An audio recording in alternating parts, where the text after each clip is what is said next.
Bienvenidos a otro episodio de En la Mesa con Julio González, el podcast donde hablamos de liderazgo, gerencia y organizaciones saludables y efectivas. Mi invitado de hoy se llama Hugo Medina, es nuestro socio consultor en México, en la Ciudad de México, con Alma Collective, una nueva iniciativa que estamos haciendo, una red de consultores en Latinoamérica que estamos promoviendo el movimiento de organizaciones saludables y efectivas en nuestra región. Hugo, bienvenido a nuestra conversación.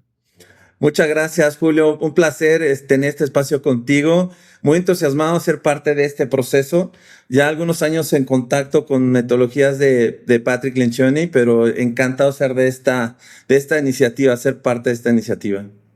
Hugo tiene una experiencia, tienes una experiencia, Hugo, fenomenal como consultor, trabajando en firmas como Accenture, como Deloitte, trabajando en grandes empresas como Cemex en México. Es un lujo contar en nuestra red con tu experiencia, y no solo porque has trabajado con grandes logos, con grandes marcas, sino también porque has sido líder de unidades de negocio. Te ha tocado llevar sobre tus hombros el peso del liderazgo, de las decisiones, del P&L y de dar resultados.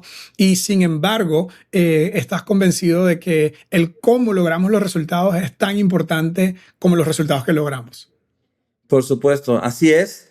Te cuento un poquito de mi trayectoria, de mí mismo. Mira, personalmente soy una persona de familia. Mucha gente me llama family man y me queda muy bien, me siento muy cómodo con ello. Es para mí algo motivador importante. Pero de mi trayectoria te cuento que efectivamente estuve en Accenture, ahí hice proyectos de tecnología, de procesos, refinerías, y ahí descubrí que las personas eran lo más importante. Entonces pensé en hacer una carrera en recursos humanos para ser un habilitador de las personas, ¿no? De ese potencial. Fui director de recursos humanos en 4 empresas a lo largo de mi trayectoria, en distintos tiempos. Pero en Deloitte después fui encargado de la unidad de negocio o práctica, como se llama ahí, de transformación de recursos humanos, donde nuestra intención era ayudar a esas áreas para potenciar el desarrollo de las personas y su contribución al negocio, ¿no? Pasaron los años y en esa búsqueda de encontrar cómo realmente impactar a las personas encontramos, y sobre todo los últimos 5 años hemos sido muy intensos en trabajar en temas alrededor de liderazgo, cultura y equipos de alto desempeño, logrando agregarles valor y cambios, pensando claramente que el líder es un disparador realmente, no tanto recursos, sino el líder y el equipo directivo son disparadores del crecimiento de los resultados, ¿no? Entonces, y de ahí pues nos hemos encontrado ya de tiempo atrás en esta unión con la metodología de Patrick Lencioni, que definitivamente engrana todo esto, ¿no? Engrana todo este tema del liderazgo, la cuestión de equipos, por sobre todo la alineación organizacional para llegar hasta lo último y realmente tener impacto y los beneficios de tener mejor gente, mejores sistemas de trabajo, liderazgo en sí, ¿no? Entonces, pues, esa es un poco mi trayectoria. Feliz de estar aquí contigo, Julio. Buenísimo, buenísimo. Y justo cada vez que hablo, recientemente tuve una conversación con un CEO que tiene cerca de 60 años y es un ex consultor de Bain. Luego se salió de Bain y se hizo fundador de un par de startups que fueron súper exitosas, como les llama él. Todavía no he hecho un home run, dice él, porque un home run es riqueza generacional en el mundo de los exits, de las salidas de una empresa, pero al menos he dado un par de hits y un par de dobles, ¿no? Es lo que diría él. Y cuando le pregunté qué lugar le daba a nuestra metodología de cohesión de equipo, de claridad de estrategia, me impactó mucho su respuesta, porque me dijo: lo único que deseo es haberlo implementado antes. Me dijo que al principio su enfoque corporativo, competitivo, el tesón de empujar y sacar las cosas, lo llevó, la personalidad competitiva, que yo me identifico mucho con eso, pues soy muy competitivo, lo llevó a no ponerle atención al cómo, sino ponerle atención al resultado. Y él dice, ahora en mis 50 hubiese querido y tiene más de 10 años implementando nuestra metodología y es un amigo de la vida, pero me dice, hubiese querido hacerlo mucho tiempo antes. ¿A dónde va tu mente cuando hablo de eso? Mira, me identifico completamente. Mira, yo te diría que hace unos 12 años tuve mi primer contacto con los libros de Lencioni, en particular con el de las 5 disfunciones. Y en ese entonces el director general de la empresa donde yo estaba encargado de una unidad de negocios, trajo el libro, nos regaló a cada uno el libro. De hecho, hago un paréntesis, en otro cliente actualmente justo está pasando un VP de operaciones de una empresa mexicana enorme, acaba de regalar como 20 libros a todo su equipo directivo, ¿no? Pero bueno, pareciendo que esto es algo bueno, y sí, luego nos reunimos un par de veces, discutimos el libro, hubo buenas reflexiones, tratamos de hacer algunos cambios, pero en realidad no pasó gran cosa. Fue un gran momento de reflexión y aprendizaje personal, pienso yo. Después hemos hecho assessments de las 5 disfunciones. De hecho, ya junto contigo también lo hemos hecho. Y eso, por supuesto, ayuda a lubricar relaciones, a potenciar resultados, a quitar ciertas barreras que existen. Pero la metodología en sí de salud organizacional toma en cuenta la cohesión, pero la cohesión, pero en realidad esta parte de claridad y sobre comunicar la claridad da realmente, integra el todo. Y yo creo que sí se logran ahí, haciendo todo eso, resultados realmente importantes. Mira, transformar la cultura y los líderes no es fácil. Esta metodología te da realmente un paso a paso para lograrlos. Transformar la cultura, yo lo he visto, he sido parte de proyectos grandes en el pasado, muy grandes, donde piensas que la transformación te va a tomar 2 o 3 años. La metodología de Patrick, de The Table Group, te ayuda, de salud organizacional, te ayuda a ser súper intencional, además una herramienta súper práctica, 12 meses, con una intensidad en los primeros 180 días, para ir logrando cosas muy importantes, incluyendo la cohesión, que sin duda es el primer paso. Pues después ir alambrando una serie de sistemas, rutinas, juntas, etcétera, etcétera, que ayudan realmente a sobrepasar el potencial que uno mismo y estos equipos piensan, ¿no? Entonces me identifico muchísimo con lo que acaba de decir esta persona. Esto realmente yo sé que a muchas gentes quisieran conocerlo desde hace tiempo, ¿no? Sí, mira, metodológicamente hablando, lo que yo he encontrado y lo que muchos de nuestros clientes y nuestros CEOs están encontrando es que hay una mala cultura corporativa que habla de cambiar una cultura va a tomar 3 años, 4 años.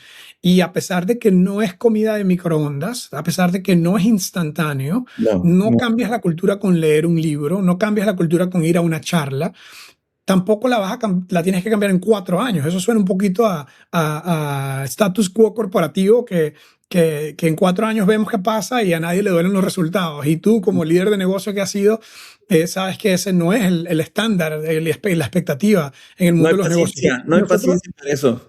exacto. Y lo que nosotros hemos encontrado es que el sweet spot está alrededor de 12 a 18 meses con un compromiso iterativo de este ecosistema o este sistema operativo. Sí puedes ver una transformación y eso es lo que nosotros estamos apostando, ¿no? Con nuestros talleres, con lo que hacemos. Y como decías tú, la primera parte es cohesión, ponernos de acuerdo en cómo vamos a remar juntos. Nosotros siempre decimos, hay 1000 formas de construir un equipo, ¿ok? Puedes hacer juegos de cuerdas largas, cuerdas cortas, puedes llevar a la gente a jugar bowling, haz todo lo que quieras para hacer team building. Pero si tú quieres destruir un equipo, no le pongas atención a las 5 disfunciones, ¿ok?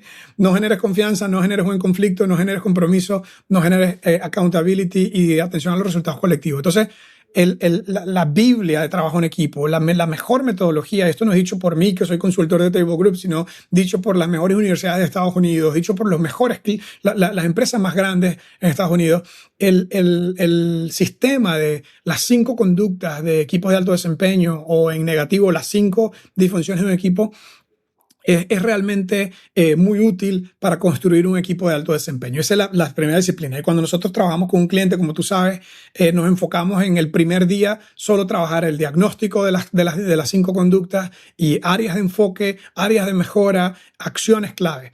Luego pasamos a la disciplina 2, que la disciplina 2 es crear claridad, ¿ok? Cohesión y claridad. Decimos, cohesión es una decisión estratégica. La cohesión, es decir, el trabajo en equipo, no es algo reservado para algunos iluminados que lo logran porque son virtuosos y otros no. es simplemente una decisión que tenemos que tomar, poner el equipo primero que el individuo, el equipo primero que el ego. Una vez que tomas esa decisión, ahora tu segunda gran decisión es crear claridad. Y decimos, si bien es cierto que la cohesión es una decisión, la claridad es una palanca. Es una palanca estratégica que te ayuda a mover esa rueda de momentum, ¿verdad? Más rápido. Y en claridad tenemos 6 preguntas muy puntuales que le enseñamos a las organizaciones y ahorita vamos a regresar a eso. Y luego la disciplina 3 es sobre comunicar. Ninguna empresa sufre porque comunica demasiado. Todas sufren porque tienen problemas de comunicación. Totalmente. Y siempre decimos la respuesta, el antídoto a los problemas de comunicación no es comunicar, es sobre comunicar, comunicar más de la cuenta. Como cuando tienes niños pequeños, ¿no? Mis hijos están en la preadolescencia y algunos ya en la adolescencia, y repetir y repetir y repetir es lo más importante, ¿verdad? La escuela es buena, las drogas son malas, todos los días, ¿verdad? Estoy diciendo eso. Ok, respete a su mamá, ok, pase lo que pase, respete a su mamá.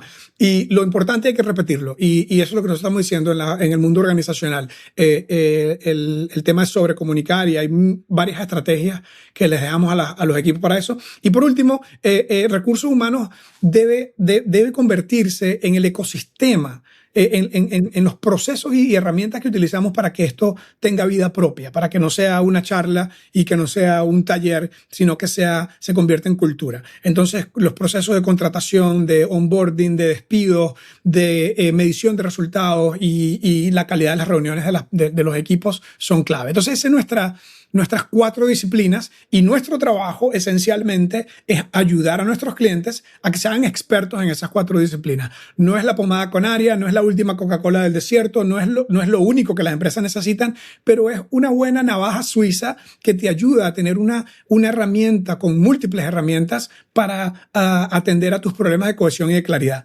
Dicho eso, ¿cuál has visto tú, Hugo, que es una de las preguntas de claridad? Cuando se trata de generar claridad, ¿cuál has visto tú que es una importante que crees que merece la pena resaltar? Mira, la pregunta 2 es cómo nos comportamos. Y eso es súper, súper importante, porque evidentemente es el equipo directivo y luego lo cascadea con nuestra metodología.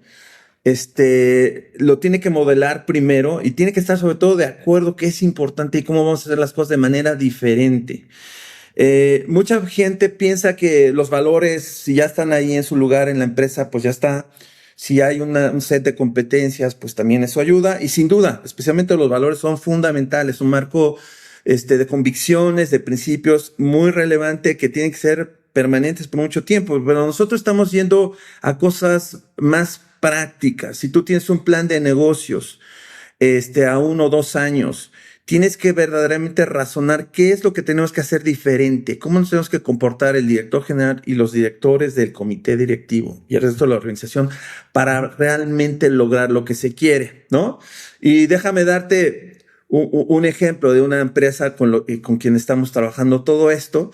Ellos tienen una de sus 3 líneas estratégicas tiene que ver con tener un crecimiento importante en el mercado de iniciativa privada. Ellos son fuertes en gobierno y tienen un 25% de sus utilidades en iniciativa privada. Quieren crecerlo mucho más.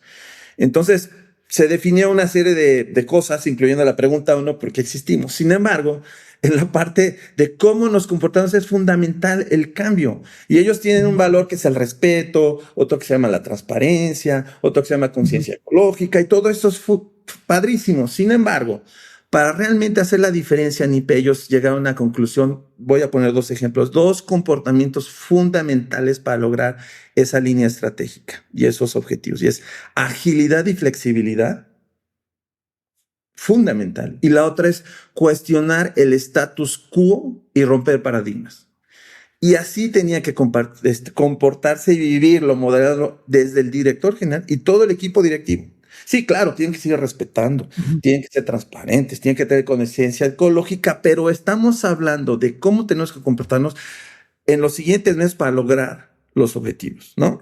Entonces eso es muy importante, y evidentemente esto conecta también con la sobrecomunicación que lo estamos diciendo, pero también con disciplina 4, y perdón, me estoy saliendo un poco de la pregunta 2 y ahorita me regresas, pero es importante que una vez que se define esto, todo ese andamiaje que hace recursos humanos, su fundamental fundamental para que verdaderamente estos comportamientos se incrusten en el día a día de la gente a través de los procesos que dijiste, entre otros todo el tema de rendición de cuentas, desempeño, como se le llame, pero también el tema de reconocimiento es súper fundamental para que esto No, permee. eso está buenísimo, Hugo. Y te cuento por qué es tan importante esa pregunta número 2 de cómo nos comportamos. Porque la pregunta es muy sencilla y tienes razón, responde a la pregunta de valores. ¿Cuáles son nuestros valores? Hace unos 20 años atrás, un par de autores muy, muy relevantes como Jim Collins y algunos otros le dijeron al mundo corporativo que necesitaban misión, visión y valores, ¿no? Y todas las empresas salieron a correr a hacer talleres de misión, visión y valores. Perfecto. El problema es que diluyó un poco la importancia de un valor, ¿ok? Yo le digo a mis hijos, lo que hace una familia, ni siquiera es sangre. Sí, eso es importante, pero lo que hace una familia son valores en común. ¿Ok? ¿Cuáles son los valores de nuestra familia? Le digo yo a mi hijo, dice, ahorita que hablábamos del tema de las drogas son malas y la escuela es buena, ¿ok? Yo hablaba con mi hijo el otro día porque la conversación es los chicos adolescentes de que la marihuana no es algo malo porque ya es como el cigarrillo, ¿verdad? En nuestro tiempo, antes, en nuestros tiempos pasados tal vez era algo muy, la gente se escandalizaba. Y yo le decía a mi hijo Lucas, mira, yo quiero que tú sepas, y fue un poquito como amenazarlo, un poquito asustarlo con sinceridad, ¿verdad? Le dije, mira, lo que hace una familia son valores fundamentales y es un valor de esta familia que aquí no hacemos droga, ¿ok? Entonces, nada más quiero que piense, y yo creo que él estaba solo hablando de sus amigos, no estaba, acaba de cumplir 16 años, ¿verdad? No, yo creo que está bien, yo no creo que está haciendo droga, pero mi punto es que yo le dije a él, aproveché el momento para decirle, lo que hace una familia, es valores en común. Y yo creo que tú sepas que en el momento que tú decidas hacer drogas, lo que estás haciendo es decirle que no a tu familia, es decirle que no a tus valores, ¿ok? Y si tú estás dispuesto a decir, este no soy yo no encajo en esta familia, yo sí hago droga, pues está perfecto, pero, y no es que no puedo despedir a mi hijo, ¿verdad? De la empresa, ¿verdad? Pero utilizando ese ejemplo de cómo yo quiero tener a mi familia cohesionada, no la voy a tener cohesionada con amenazas, la voy a tener cohesionada con los valores en los que decidimos nosotros exhibir, vivir, los valores que decidimos vivir. Esto llevado a la empresa es lo mismo.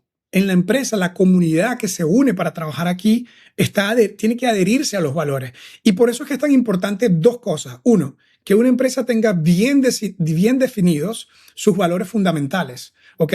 Que no es solamente respeto y honestidad. De hecho, nosotros en nuestra consultoría ayudamos a las empresas a hacer lo que llamamos un inventario de valores y una concentración o enfoque en los valores fundamentales. Hay que hacer una diferencia entre los valores generales y los valores fundamentales o los core values, ¿ok?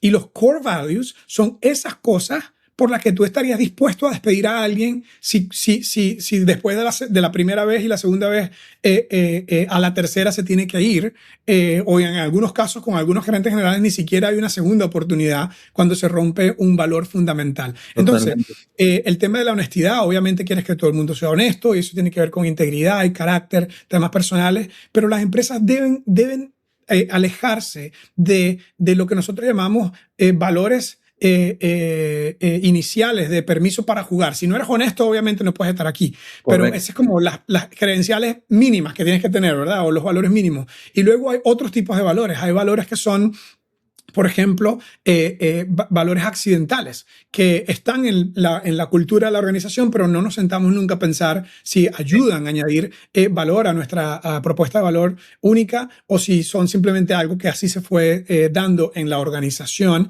Y luego hay otros valores que pueden ser buenos, pero no nos diferencian.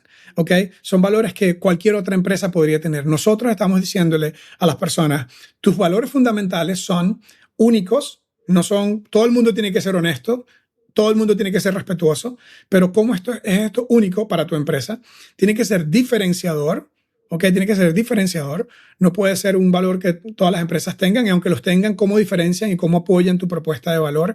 Y tercero, tienen que ser verdad hoy, tienen que ser cosas que son reales, no pueden ser aspiracionales, tienen que ser verdad. Entonces, desde esa perspectiva, ayudamos a nuestros clientes a agarrar sus valores que están en una sala de juntas o que están en una página web, pero que no tienen vida propia, ¿ok? Y que no afectan la cultura, y les ayudamos a decir, entonces, la primera cosa es definir bien tus valores fundamentales.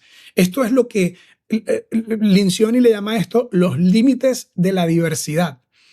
Creemos en la diversidad, hay poder en la diversidad, pero cuando se trata de valores, estos son los que nos unen. Y si los rompes, no podemos aceptar tu diversidad. Aquí te tienes que ir si tú rompes los valores fundamentales. Entonces, ese es un buen filtro.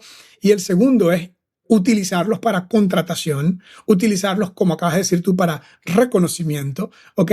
Porque conducta celebrada será conducta repetida, conducta Correcto. celebrada, conducta repetida. Y cuando celebramos nuestros valores, estamos con un parlante enorme diciéndole a la gente, esto es lo que es importante aquí.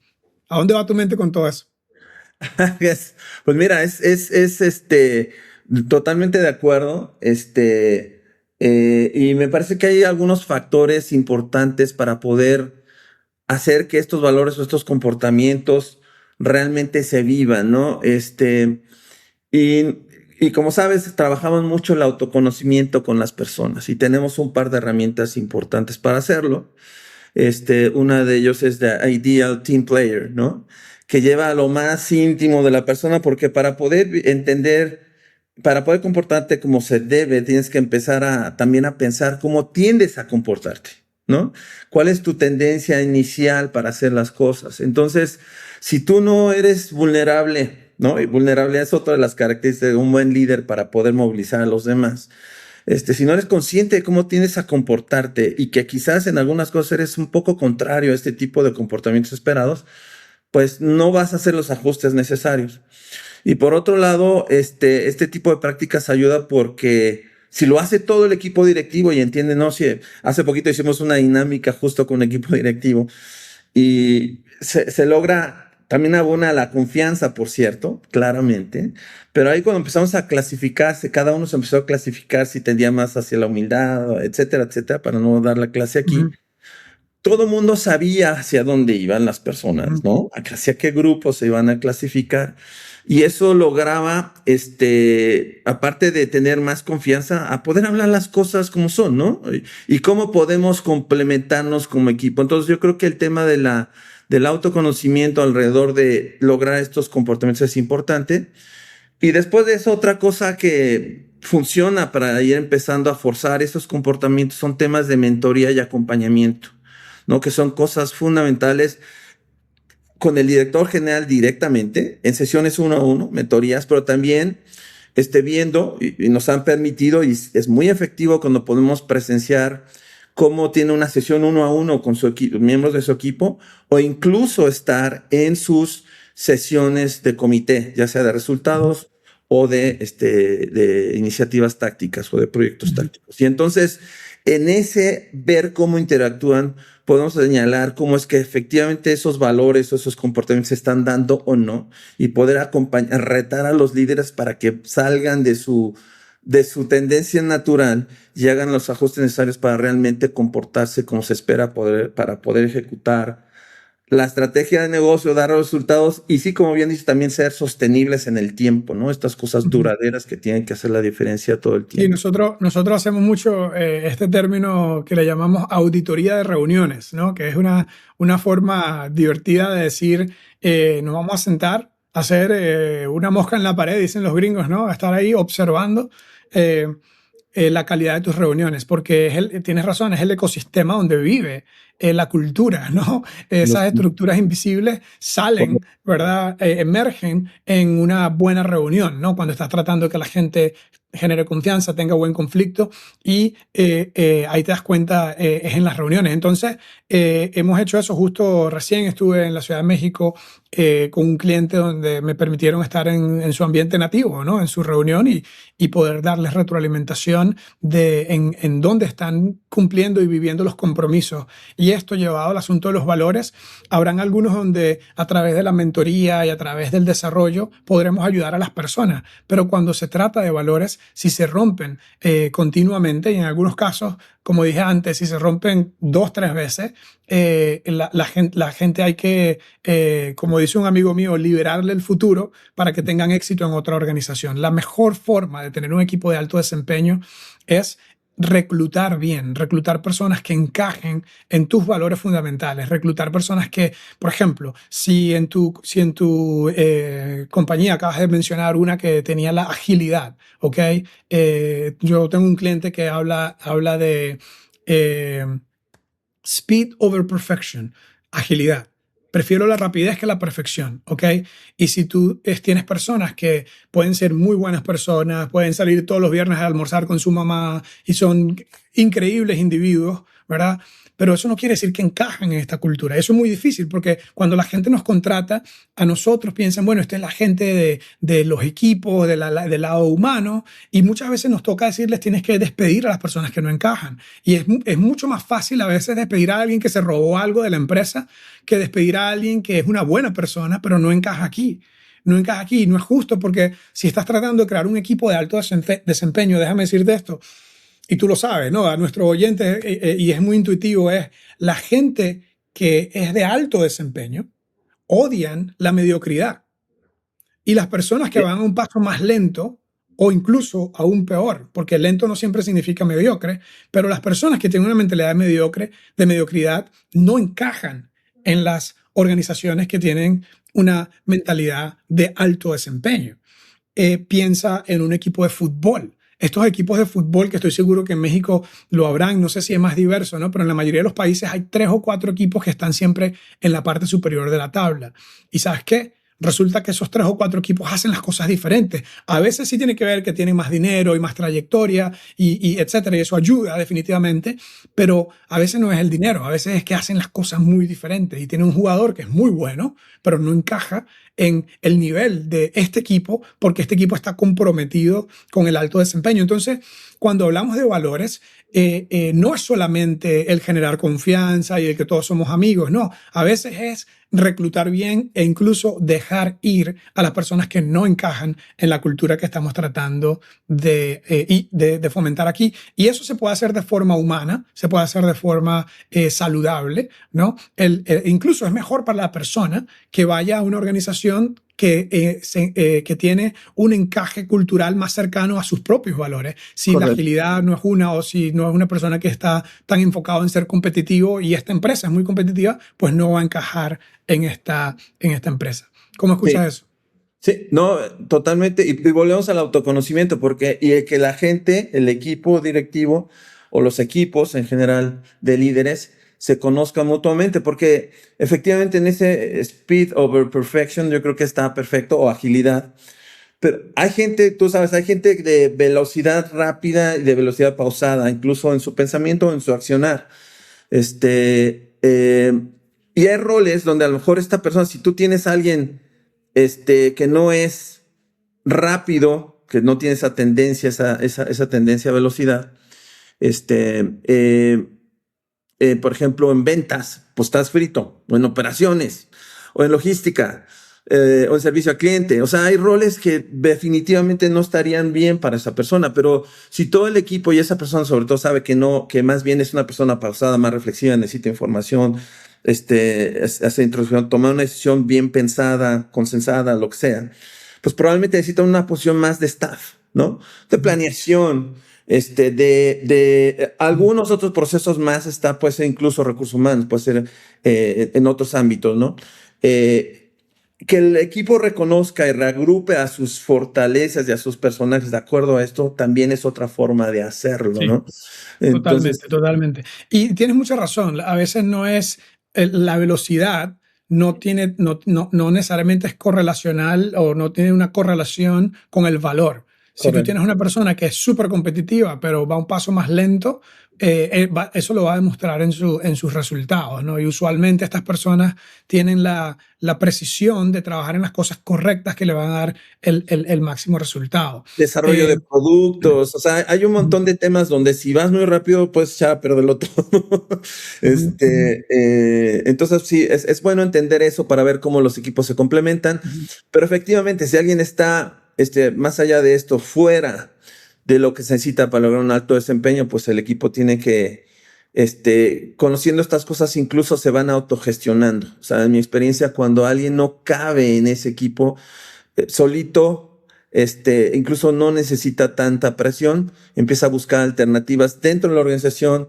He visto gente que se convierte en asesor, por ejemplo, o efectivamente dice, ¿sabes qué? Realmente no estoy en el sitio adecuado, ¿no?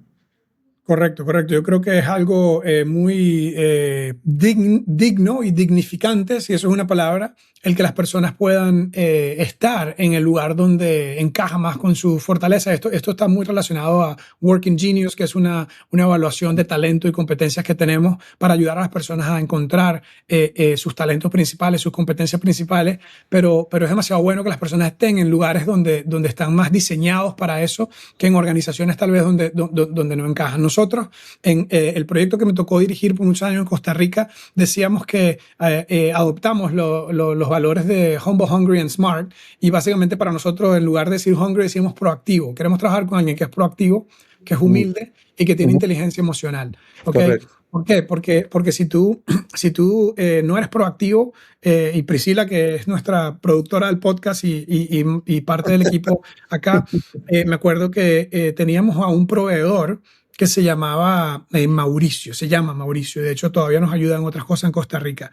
Y este señor era increíblemente proactivo, ¿ok? Él nos hacía en los temas de marketing y producción de asuntos impresos y todo, él era nuestro proveedor. Y teníamos varios, pero él se convirtió en el único porque él era increíblemente proactivo. Era ese tipo de persona que si tenía que salir el sábado en la tarde a dejar su plan para quedarte bien con lo que se comprometió, lo hacía. Y no estoy yo abogando porque la gente no tenga balance de vida y trabajo, pero qué maravilla encontrar una persona que cruza mar y tierra para lograr el resultado con el que se comprometió.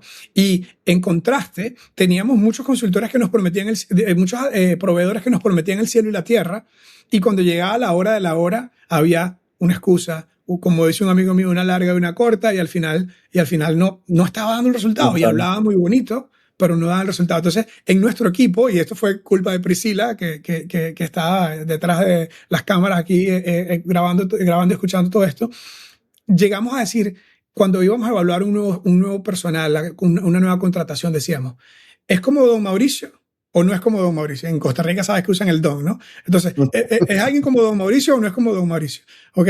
Y si no es como don Mauricio, no queremos trabajar con él. ¿Okay? Si no es como don Mauricio, no queremos trabajar con él porque nosotros aquí somos proactivos. Nosotros aquí movemos mar y tierra si tenemos que hacerlo para lograrlo. Nosotros aquí no inventamos cuentos y excusas cuando no logramos las cosas. Entonces, eso es cultura, eso es valores, ¿no? Entonces, nuestra invitación a nuestros oyentes, a nuestros equipos que están escuchando es: agarra tus valores, haz un inventario de los valores que tienes y clasifícalos. ¿Ok? Estos son aspiracionales, estos no son verdad hoy, estos son accidentales, no los deberíamos tener, estos son como generales, todo el mundo los debería tener, estos son nuestros valores fundamentales.